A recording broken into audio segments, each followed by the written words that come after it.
안녕하세요, 류영섭입니다. 오늘은 한 발 늦은 다이렉트 승격이 유력한 두 팀의 K리그2 상반기 리뷰를 진행해 보도록 하겠습니다. 잘 아시다시피 이번 K리그2 1호빈으로 진행되면서 32경기, 그 어느 시즌보다 짧습니다. 7월부터 16라운드가 진행되는 만큼 이제 시즌 절반이 지났다고 할 수가 있는데, 사실 K리그2는 이맘때 보통 어느 팀이 승격을 할 수 있을지 윤곽이 나오거든요. 그리고 어느 팀이 승격 플레이오프에 올라갈지도 슬슬 결정이 되는데, 올해는 다이렉트 승격이 두 팀이니만큼 1위와 2위에 윤곽이 어느 정도 나왔다고 할 수 있지만, 그럼에도 불구하고 단언할 수 없는 이유는 1위와 2위는 조금씩 아쉬운 모습을 보여주고 있는 반면, 그 밑에서 치고 올라오는 팀들은 상승 곡선을 그리고 있기 때문에 올 시즌만큼은 아직 어떤 팀이 다이렉트 승격을 거머쥘 수 있을지 쉽사리 말씀드릴 수 없습니다. 자, 그러면 오늘 저 류영섭 나름의 시선으로 부산과 수원 상반기를 어떻게 보냈는지 한번 살펴보도록 하겠습니다. 먼저 1위 부산입니다. 상반기 14경기 10승 2무 2패 30득점 17실점. 보통 K리그2에서 승점 30점을 먼저 따는 팀이 승격에 성공하는 패턴이 계속해서 나오고 있거든요. 15라운드 기준으로 부산만이 유일하게 승점 30점 이상을 땄습니다. 올 시즌 조성환 감독의 부산, 그야말로 환골탈태했다고 할 수 있을 정도로 그동안의 시즌과는 판이하게 다른 모습을 보여주고 있는데요. 흔히 조성환 감독의 3년차는 다르다는 말을 우스갯소리로 하곤 하는데, 그게 꼭 우스갯소리만은 아닙니다. 제주, 인천, 그리고 부산에 이어 이번 3년차 역시 다른 모습을 보여주고 있고, 부산의 가장 큰 변화는 그동안 고수했던 3백을 버리고 4백을 쓴다는 건데, 조성환 감독 본인으로서도 그동안 고수한 전술을 바꾸는 게 쉽지 않았을 겁니다. 그럼에도 불구하고 바꿨고 또 결과를 만들고 있다는 면에서 가장 큰 의미가 있다고 생각을 하는데, 사실 3백에서 4백으로의 그 변화에서 가장 두드러지는 점은 결국 수비가 아니라 공격에서 나타나는 건데, K리그2에서 부산이 원래 이제 실점을 많이 하는 팀은 아니었거든요. 그러니까 수비보다 공격에서 제대로 풀리지 않았기 때문에 그동안 승격에서의 고배를 계속 마셨다고 생각하는데, 올 시즌 부산 공격 대단히 날카롭습니다. 일단 데이터를 말씀드리면, 올 시즌 부산이 평균 점유율이 49%로 리그 10위, 패스 성공률 역시 평균 334.29개로 리그 14위, 공격 진영에서의 패스 평균 54개로 리그 13위예요. 그러니까 데이터로 본 부산은 꼭 공격적으로 나선다고 볼 수는 없거든요. 근데 드리블 성공 리그 2위, 슈팅, 유효슈팅 리그 3위, 득점 30점으로 리그 1위, 도움 21개로 리그 1위입니다. 그러니까 올 시즌 무득점 경기가 단 한 경기도 없고, 3경기를 제외하면 나머지 11경기에서는 모두 멀티골 이상 넣은 부산인데, 물론 부산이 모든 경기에서 상대보다 점유율이 낮고 패스 성공률이 낮은 건 아니지만, 결국 부산은 본인들이 수비하다가 공격하는 과정에서 결정적인 찬스를 만들어내고 그것을 놓치지 않고 득점하는 상황이 꽤나 많다는 거죠. 실제로 부산의 기대 득점이 14경기에서 슈팅 175개, 28득점으로 경기당 1.40이거든요. 이게 K리그 1, 2 통틀어서 가장 높은 수치고요. 올 시즌 골 넣은 선수가 13명인데 30득점 중에 30득점 중에 17골이 공격수가 넣었습니다. 가브리엘, 크리스찬 5골, 백가온 4골, 그리고 김찬 2골, 김현민 1골. 즉 부산의 공격수들은 확실하게 골을 넣어주고 있기 때문에 경기에서 압도하진 못하더라도 승리를 거머쥐는 비율이 대단히 높다고 할 수가 있고요. 게다가 이제 도움을 살펴보면 21개의 도움 중에 공격수 5명이 만든 도움이 무려 12개입니다. 크리스찬 4개, 가브리엘, 김찬 3개, 김현민, 백가온 1개. 그러니까 최전방에서 공격수들이 자기들끼리 어시스트하고 득점하는 이런 패턴이 굉장히 많은데, 가브리엘 크리스찬 또는 가브리엘 김찬, 크리스찬 백가온, 김찬 크리스찬 또는 김찬 가브리엘, 김현민 가브리엘 이런 식으로 공격수들끼리의 그 조합 역시 대단히 다양하고 환상적인 부산입니다. 부산이 30골 중에 PK가 단 한 골이고요. 코너킥에서 2골, 상대 자책골 1골, 나머지 26골이 필드골입니다. 결국 이게 시사하는 바는 부산의 공격수들의 골 결정력이 대단히 높다는 점이고, 하나 더 재밌는 게 시즌 초반과 그리고 중반 득점하는 선수들이 변화했다는 건데요. 4월 초까지는 대부분의 골이 크리스찬과 김찬, 백가온 이렇게 나왔거든요. 크리스찬 4골, 백가온 4골, 김찬 2골. 근데 4월 중순 이후부터는 다양한 선수들이 골을 넣기 시작하는데, 김세훈, 사비에르, 김인승, 김민혁, 김현민, 가브리엘, 김진혁, 소니, 그러니까 이렇게 다양한 선수들이 다양한 패턴으로 골을 넣어준다는 거는 대단히 좋죠. 제가 생각했던 부산의 아킬레스건이 뭐였냐면, 부산이 올해 용병 공격수들을 대단히 잘 데려왔고 시즌 초반부터 엄청난 활약을 보여주면서 정말 눈도장을 제대로 찍었거든요. 근데 시즌이 진행될수록 상대팀의 압박이 강하게 들어오면은 이 용병들조차도 고전할 가능성이 있다는 거죠. 근데 그럴 때 누가 이들을 대신해서 골을 넣어줄 것인가, 그 부분을 제가 우려했는데, 시즌 초반 크리스찬뿐만 아니라 백가온, 김찬이 날아다녔고, 시즌 중반부터는 크리스찬이 조금 삐그덕거리는 모습을 보여주는 거 아닌가 싶을 때 가브리엘이 골을 넣어주고, 또 다른 선수들이 골을 넣어줌으로써 부산의 공격 활력을 또 불어넣고 있습니다. 그러니까 부산의 공격은 정말 쉴 틈 없이 계속해서 많은 선수들이,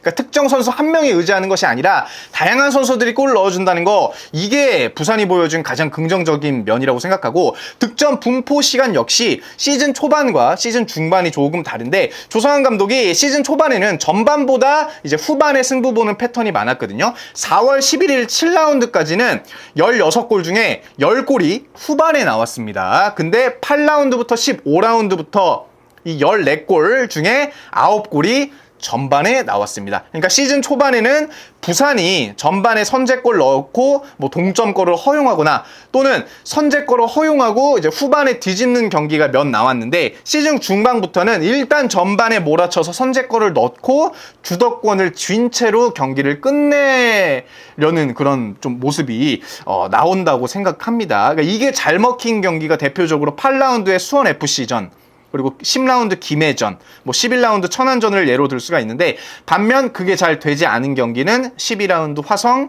15라운드 충남 아산전을 들 수가 있죠. 그러니까 화성전은 부산이 전반에 일찍이 2골을 내주고 부산 역시 빠른 시간에 동점골을 만들었습니다만, 후반에 그 동력을 유지하지 못하면서 결국 역전골을 허용하면서 패배했고, 충남 아산전에서는 본인들이 전반에 일찍이 2골을 넣었음에도 불구하고 빠른 시간에 동점골 2골을 허용하면서 결국 후반 마지막까지 공격을 해보았으나 뒤집지 못한 채로 무승부로 끝을 냈죠. 그러니까 아까 말씀드린 것처럼 현 시점에서 부산의 공격은 K리그2의 탑이라고 할 수가 있고, 계속해서 많은 골들을 만들어내고 있습니다. 그러나 시즌이 진행될수록 수비에서의 그 아쉬움이 결국 공격에서의 긍정적인 면을 발목 잡고 있다고 저 보는데, 시즌 초반에 연승 행진을 하다가 9라운드 수원에게 처음 패배하고, 뒤로 또 화성에게 패배하고, 충남 아산에게 비기고, 그러니까 9라운드에서 15라운드 6경기를 보면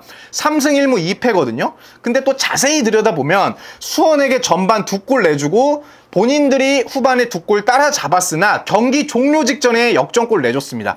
화성전 역시 전반에 2골 내주고 본인들이 2골 따라잡았습니다만 후반 늦게 역전골 내줬고, 아산전 역시 2대2인 상황에서 후반에 위험한 찬스를 몇 번이고 내줬거든요. 그러니까 1위라는 성적을 거두고 있습니다만 부산은 분명 상대팀에게 찬스를 많이 내주는 팀이다. 그래서 지금 이 기세를 쭉 유지하면서 우승을 차지할 수 있을까에 대한 불안함과 약간의 그런 의심이 드는 것도 사실입니다. 팀 실점이 17점으로 뭐 적은 건 사실이지만 시즌 초반에 8라운드까지는 8실점이었고요. 9라운드부터 15라운드까지 9실점이에요. 그러니까 시즌 초반의 실점 패턴을 좀 보면 박스안 슈팅이 2골이고 사이드 크로스에 의한 골이 2골이고 또 수비 뒷공간 뚫리면서 1골, 프리킥, 중거리, PK 이렇게 각각 1골씩 줬다면 시즌 초반에는 박스 안에서 공격 마킹을 놓치거나 아니면 올라오는 크로스를 못 막아서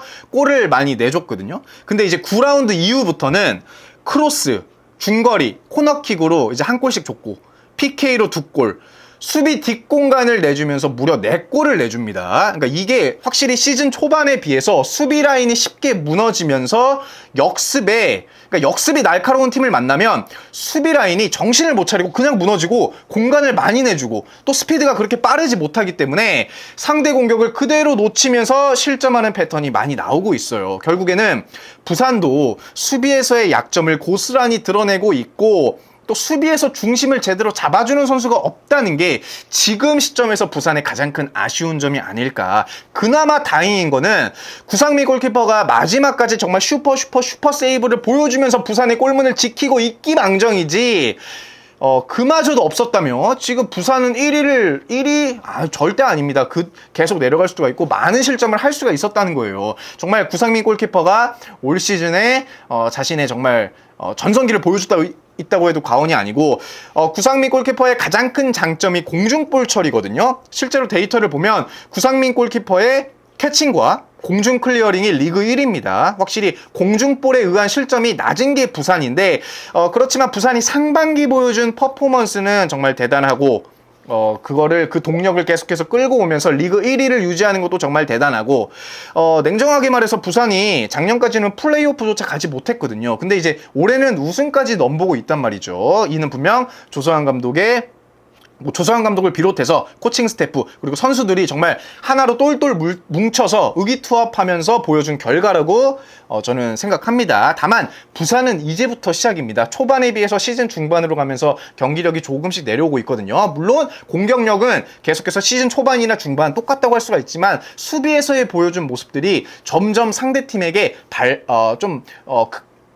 정말 결정적으로 노출이 되면서 많은 기회를 내주고 많은 실점을 하고 있다고 저는 생각합니다. 이게 시즌 중반 이후에 후반까지 계속해서 무너진다면 앞으로 만나는 팀들을 상대로는 글쎄요 그렇게 강력한 모습을 보여주지 못할 가능성이 있고 특히 이제 2023년에 부산이 보여준 그런 트라우마가 있기 때문에 그게 또다시 반복될 가능성이 있다. 물론 이것은 부산이 원치 않는 정말 최악의 스토리긴 하지만 어쨌든 수비에서의 보여준 그런 집중력이 글쎄 조금 불안한 건 사실입니다. 그렇지만 근데 공격이 또 좋긴 좋아요. 하지만 이 공격도 아까 제가 말씀드린 것처럼 지금 다양한 선수들이 골을 넣어주고 있습니다만 결국에는 공격수가 골을 넣어줘야 되거든요. 근데 시즌 초반에 비해서 지금 후반에 공격수들이 골을 넣어주지 못하고 있다는 거는 글쎄 그건 조금 아쉬운 건 사실입니다. 하지만 역시 부산이 리그 1위를 수원에 올라오는 수원과 대구, 서울 이랜드, 수원FC 등등의 그런 도전을 뿌리치고 계속해서 1위를 고수하고 있다는 거는 정말 별 5개의 활약이라고 할 수가 있지요. 다음은 2위 수원입니다. 14경기에서 9승 2무 3패 20득점 12실점. 부산에 비해 살짝 아쉽긴 하지만 그럼에도 불구하고 대단히 좋은 성적을 거두고 있는 수원인데요. 수원이 K리그2에 오고 나서 3번째 시즌을 맞이하고 있는데 가장 큰 변화를 보여준 시점이 아닐까. 일단 이정효 감독이 부임한 이후 많은 것이 변했지만 저는 가장 인상적으로 보는 것이 바로 팀의 미래를 짊어질 유망주 선수들이 얼마나 경기에 나오는가. 이게 이번 시즌 수원의 핵심적인 사안이라고 보거든요. 가장 중요한 것은 역시 승격이지만 승격하고 나서 K리그1에서 어떤 선수들로 미래를 그릴 것인가.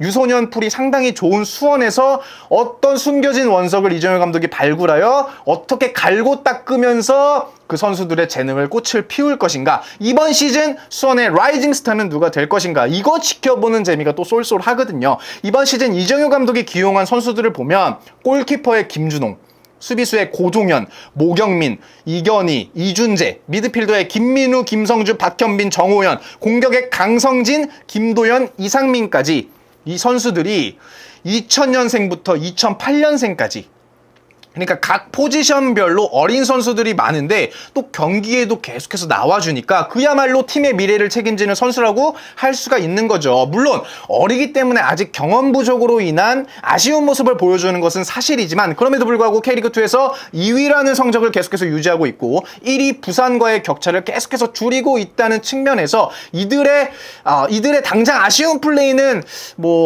어쩔 수 없지만 성장 가능성이 분명히 있기 때문에, 그러니까 포텐이 있기 때문에 아마 수원 팬들은 그 포텐이 터지는 것을 계속해서 기다리고 있을 겁니다. 오히려 지금 이 선수들이 K리그2에서 보여주는 퍼포먼스를 보면은 충분히 어린 선수들이 맞나 싶을 정도로 정말 좋은 모습을 매 경기 보여주고 있고, 물론 실수가 나오긴 하지만 또 다음 경기에서 그것을 극복하면서 또 한층 성장하는 모습이 분명 눈에 나오거든요. 그래서 저는 그것을 보는 게 가장 큰 정말 재미다라고 할 수가 있는데, 솔직히 이정효 감독이 지난 광주 감독으로서 K리그2에서 압도적인 성적으로 승격에 성공했기 때문에 이번 수원에서도 그러한 모습이 나오지 않을까라는 기대감이 분명히 있습니다. 그리고 기대한 것에 비해서 지금 보여주는 경기 내용들이 조금 아쉬운 것도 사실이에요. 하지만 이거는 이정효 감독이 원하는 전술에 선수들이 조금 따라오지 못하는 느낌도 분명히 있거든요. 왜냐면 아까 말씀드린 것처럼 이제 선수들이 좀 어린 선수들이 많기 때문에 이 전술이 조금 어려울 수가 있다는 거죠. 하지만 이러한 문제는 시즌이 흐르면 흐를수록 점점 해결되고, 오히려 이정효 감독이 원하는 플레이가 이제 선수들에게 제대로 몸에 이제 싹 주입이 되면서 앞으로 나올 가능성이 높다고 생각합니다. 실제로 공격에서 마무리가 아쉬운 것뿐이지 최근 공격을 보면 공격에서 슈팅까지 만드는 그 과정은 대단히 좋거든요. 그리고 상대팀 역시 그 공격에 쩔쩔매면서 실점을 하는 패턴이 나오고 있기 때문에 저는 이제 수원이 보여주는 지금의 플레이는 수원의 미래를 정말 기대하기 충분하다라고 말씀드리고 싶고, 수원의 데이터를 한번 살펴보면 올 시즌 수원의 평균 점유율이 58%로 리그 1위고요. 패스 성공률 역시 평균 409개로 리그 3위인데, 패스 관련 수치가 모두 리그 상위권입니다. 뭐 롱패스, 단거리 패스, 전방 패스, 중거리 패스, 횡패스, 후방 패스, 크로스, 중앙지역 패스, 공격 진영에서의 패스 모두 리그 3위, 4위 이렇게 상위권을 차지하고 있고, 그러면서도 수비에서의 패스는 또 리그 10위란 말이죠. 그 뜻은 이정효 감독은 기본적으로 수비에서 볼을 돌리면서 빌드업을 시도하는 것이 아니라 높은 점유율을 바탕으로 중앙선 넘어 상대 진영에서 많은 패스를 돌리면서 공격 찬스를 만드는 전술을 구사하고 있거든요. 그러니까 이게 또 단순히 패스만 돌리는 게 아니라 뭐 짧게도 줬다가 길게도 줬다가 아니면 횡패스 해가지고 좌우로 상대 수비를 계속해서 흔들어준단 말이죠. 그러면서 또 크로스 올려주고, 게다가 드리블 성공률 역시 리그 5위. 그러니까 즉 공격적인 데이터는 K리그2에서 상당히 높은 게 바로 수원입니다. 다만 아쉬운 거는 퍼붓는 공격에 비해서 만들어내는 유효 슈팅과 득점 비율이 높지 않다는 것인데, 15라운드까지 팀 득점이 지금 20점이거든요. 이는 승격 경쟁하는 팀들 중에서 김포보다 1점 많은 수준이고 화성보다는 2점이 낮은 수준이에요. 게다가 1위 부산보다는 10점이 낮은 수치인데 14경기를 치르면서 무득점 경기가 3경기밖에 없습니다만 멀티골 이상 넣은 경기가 6경기밖에 없다는 거는 이게 수원으로서는 아쉬울 수밖에 없어요. 왜냐면 결국에 지금 승점 차이가 굉장히 촘촘한 상황에서 만에 하나 후반 마지막에 승점이 같은 상황이 올 수가 있거든요. 그러면 K리그에서는 다득점인 팀이 순위가 높은데, 만약에 그런 상황이 온다면 지금 팀 득점이 낮은 수원으로서는 손해를 볼 수밖에 없는 상황이다. 제가 이제 수원의 개막전 이랜드와의 경기를 직관했을 때 수원의 공격 패턴이 너무 다양하고 선수들의 전반적인 에너지 레벨이 너무 높아가지고 이게 보는 맛이 있었거든요. 그러니까 여기서 공격했다가 저기서 공격하고 또 후반에는 또 다른 공격 패턴을 보여주면서 정말 서울 이랜드 수비를 그야말로 쥐고 흔들었는데,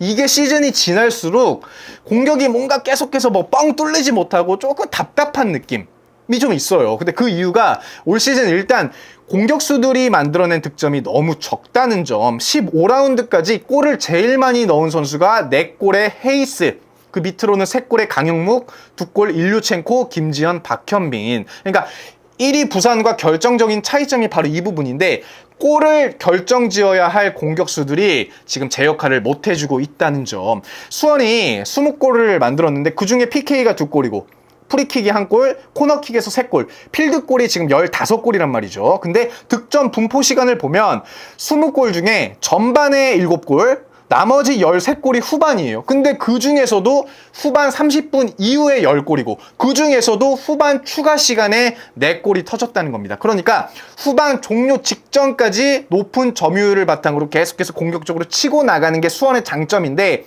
그 내막을 들여다보면 후반 늦게 터진 결승골로 겨우 승리를 거머쥐는 경기가 몇 있었다는 거는 어쩌면 아쉬울 수 있다 없다라는 점. 8라운드 경남전 후반 80분 김지현 선수의 결승골로 1대0 승리. 9라운드 부산전 헤이스의 종료 직전 결승골로 3대2 승리. 13라운드 후반 종료 직전에 파울리뉴의 결승골로 3대2 승리. 15라운드 화성전 역시 후반 종료 직전 일류첸코의 결승골로 2대1 승리. 그러니까 아쉬운 건 그 많은 공격 찬스에도 끝나기 직전에서야 겨우 골을 넣었다는 거고, 긍정적인 면은 마지막까지 포기하지 않고 집중력 있게 골을 넣고 승리했다는 점이죠. 왜냐면 질 경기를 비긴 게 아니고 비길 경기를 결국 이겼다는 거거든요. 그러니까 골이 들어가지 않는 답답함이 있는 건 사실이지만 어쨌든 골을 넣었고 승점 3점을 가져갔다는 거는 이게 수원으로서는 가장 큰 의미가 있다고 보고, 아까 말씀드린 것처럼 수원의 공격은 점점 더 날카로워지고 저는 무서워질 거라 보거든요. 시즌 초반에는 이 중원에서 빌드업을 통해 다양한 패턴으로 상대 수비를 무너뜨리고자 했다면, 시즌 중반이 지나면서는 이 사이드 패턴을 적극적으로 이용하면서 뭐 크로스를 많이 올리고 이런 식으로 득점을 많이 뽑아내려고 하는데, 이번 시즌 수원의 강력한 전술 중에 하나가 바로 세트피스입니다. 아까 제가 프리킥 코너킥에서 4골을 넣었다고 말씀드렸는데, 특히 코너킥에서 수원 선수들의 집중력이 굉장히 높거든요. 결승골도 이 코너킥에서 많이 나왔어요. 그러니까 그동안 수원의 세트피스가 정말 약했는데, 기대가 하나도 안 되는 세트피스였는데, 이정효 감독이 부임한 이후에 수원의 세트피스가 강해졌다는 거는 상대팀으로서는 이게 부담이 될 수밖에 없다는 거죠. 그리고 수원이 거기서 결과를 만들어내고 있다는 점. 자, 근데 수원의 수비를 또 말하지 않을 수가 없습니다. 올 시즌 15라운드까지 팀 실점이 12골. 그러니까 이거 대단히 낮은 수치입니다. 특히 2라운드에서 8라운드까지 딱 2골밖에 내주지 않았거든요. 그리고 멀티골 실점이 없었다는 것도 정말 대단해요. 근데 수원의 수비가 실점을 많이 하지 않았지만 완벽하다고 볼 수는 없어요. 왜냐면 결국 김준용 골키퍼의 선방이 빛났기 때문에 그 팀 실점이 낮은 걸 계속 유지할 수 있었다고 저는 보는데, 솔직히 이제 경기에서 실점을 하지 않았지만 상대에게 많은 찬스를 내줬다는 거는 이게 정말 아쉬운 부분이고, 이게 결정적인 이유가 공격하기 위해서는 아무래도 수비 라인을 높게 올리다 보니까 필연적으로 수비 뒷공간이 계속해서 비는 문제점이 발생했고, 그 뒷공간을 노리는 상대 공격수를 수원의 수비가 따라가지 못하는 모습이 지속적으로 나왔거든요. 이걸 적극적으로 노리면서 승리를 거머쥔 게 김포였죠. 김포 이전에는 수원을 상대하는 팀들이